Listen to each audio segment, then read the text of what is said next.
The media debate erupted when Bill Barr tapped the U.S. Attorney in Connecticut, John Durham, to investigate whether the FBI acted improperly in launching its surveillance of Trump campaign advisors and Russia.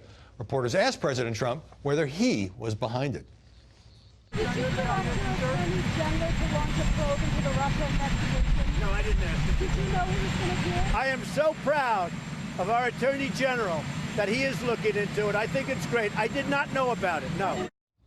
Molly, the press is widely casting this as a partisan move by Bill Barr, responding to Trump's prodding by giving him a second investigation, which is being framed as kind of payback for the first Mueller investigation. Right, and I just want to say at the outset, the media are not in a position to cover this phase of the investigation because they were complicit in the Russia hoax. They either fell for it or they participated in it. They're not in a good place to actually look at some of the interesting actions that are happening. Well, what should they do? Refuse, not talk about it? I think they should actually come to terms with how poorly they handled things in the previous years, just becoming willful leak receptacles for a Russia collusion story that turned out not to be true. There were some of us, very few of us, who were looking at the same sets of facts and same information and were skeptical that there was treasonous collusion with Russia. But that does not describe the vast majority of reporters, and they haven't come to terms with that failure. Well, and there may be serious questions of FBI misconduct here. We'll see. But that's being overshadowed, I think, by the press's portrait of William Barr as Trump's personal lawyer, which he told Bill Hemmer in an interview Friday that it's just a tactic to denigrate his reputation.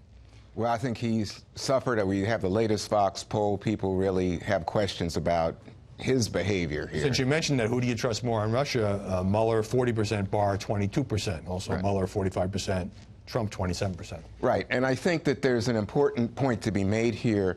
Molly's right. You could say lots of journalists went overboard. But here's my feeling as a journalist.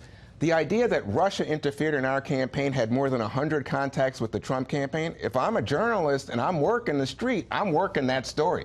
That's the President of the United States. That's a threat to our Constitution, to our form of government. By way of example, there was interaction between Russia and the Hillary Clinton campaign. That didn't get investigated at all. In fact, a Russian-sourced dossier was used at the highest levels of our government to secure wiretaps against American citizens. We can go down that the idea that you would not investigate that is ludicrous, and the idea that you wouldn't be interested in it as a journalist.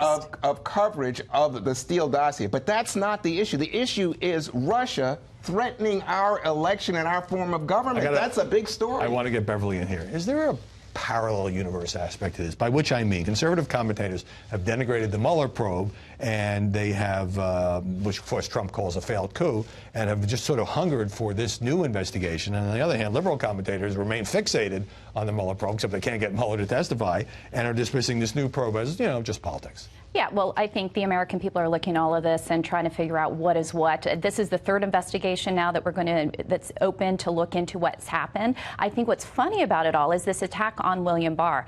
I don't think Barr cares about the attacks on him. He's not doing this, as Representative Adam Schiff said, the Trumpification of the DOJ. I actually really think he cares about the integrity of the DOJ. And the reason why he's doing this is he wants to restore the public confidence in this institution.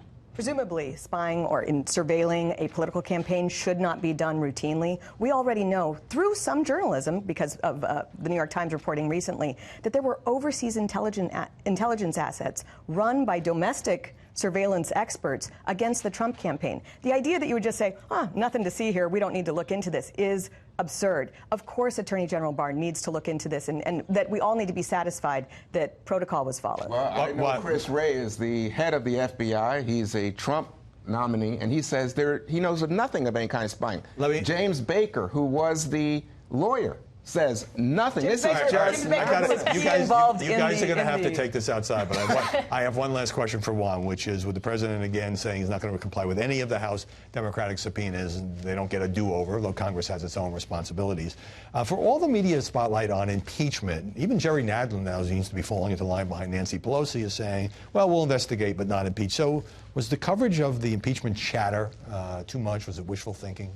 No, again, I think that even whether you're for it or against it, it's so important. The idea that we would impeach a president, we don't do that very often. And the idea that the Democratic base favors impeachment is without argument. It's like 70% of Democrats. So this was a very real prospect, given that you now have a Democratic majority. If they did this, by the way, it would have been political dynamite, because it would have inspired the Republican base as well as the Democratic base. I'll answer my own question. I think there's a lot of wishful thinking involved in the impeachment coverage, but we shall see. Juan Williams, Beverly Hallberg, Molly Hemingway, great to see you all this Sunday.